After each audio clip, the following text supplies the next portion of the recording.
So now it begins where Golovkin has to start fighting mandatories. It's either he fight Billy Joe Saunders or starts to fight mandatories. Now, the WBC president just announced today that Jermall Charlo, 25-0 with 19 KOs, he's the former IBF one that moved Charlo, twin brother Charlo, that has now moved up to 160.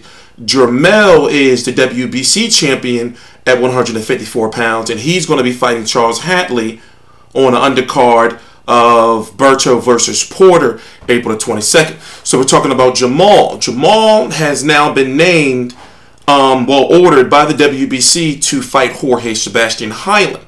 Jorge Sebastian Heiland is also ranked very high by the WBC. And the winner of Charlo versus Heiland will be the WBC mandatory for Golovkin. Now, with the way things are looking, Tureano Johnson is the IBF mandatory. I think he comes first. Then, if not Tureano Johnson, then it's going to be the winner between Charlo versus Highland. There's no WBA yet because the WBAs have just been unified, basically, or consolidated with Danny Jacobs, former WBA world champion, taking on Golovkin, who's the WBA super world. So the next mandatory, as far as the WBA is concerned, is likely going to be Hassan Endam versus whoever he has that he's rumored to be taking on. Now, I said that Danny Jacobs should try to get in, to one of those spots because it's not guaranteed when Tureano Johnson or the winner of Charlo versus Highland is going to get their title. Going to get their title shot, because remember, when you're when you're a unified or on your way to be undisputed, it's a process of elimination. So now Golovkin is very rumored heavily in negotiations to fight Billy Joe Saunders, right?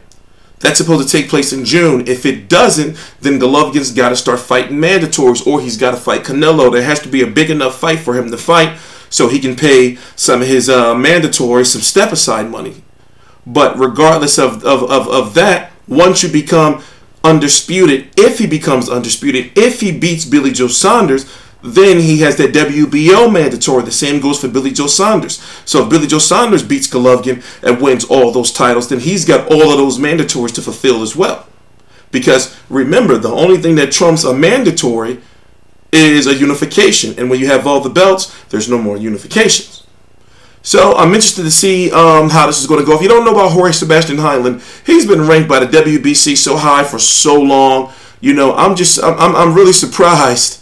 I'm really surprised that finally, that they're giving him, a shot, because remember, he was next in line and had to deal with that whole Canelo situation. So basically, when Golovkin was sidestepping him for a while, because when Golovkin fought Martin Murray, that was for the WBC Silver Championship, a future mandatory.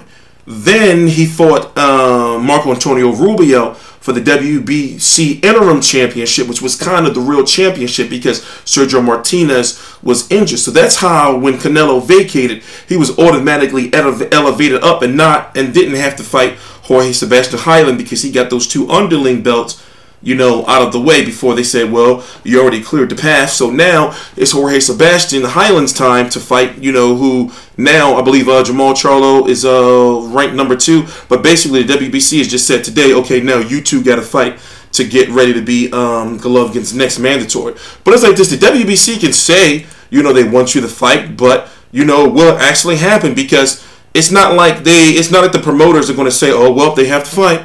For example, when the WBC had ordered Errol Spence versus Timothy Bradley, but in that case, we know Errol Spence was in talks to fight Kell Brook, and that was going to go the WBC route, but he wanted that that IBF belt, or Heiland did.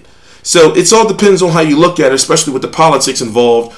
On if you feel that this is the route Jermall Charlo should go after, because truth be told, it's not like he's chasing more than one person. He's only chasing 2 people. It's either he can go the WBO route, which technically, there's Tommy Langford and Avantadil Kurtsidis fighting for the WBO interim. But I don't want to get too deep into the politics. The point I'm trying to make is this Highland fight and this Charlo versus Highland fight is very well possible to happen. And in my opinion, it's the right path for Charlo to go. Especially, listen, if you want to be champion, go after the green belt. Your brother could be green belt at 154. You could be green belt at 160. But either way, you either got to fight Billy Joe Saunders or Golovkin, and those big money fights for Charlo.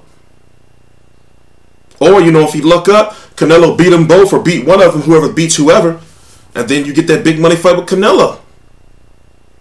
So, it's an interesting little Game of Thrones going on here. But anyway, just figured I'd do that short little video. Expect more news to come. This was literally just announced at the WBC has these conferences every week where the president, you know, Mauricio Suleiman talks about, you know, like news and upcoming shit. So basically, that's where the news is coming from. And I'm going to be uploading that to the website soon.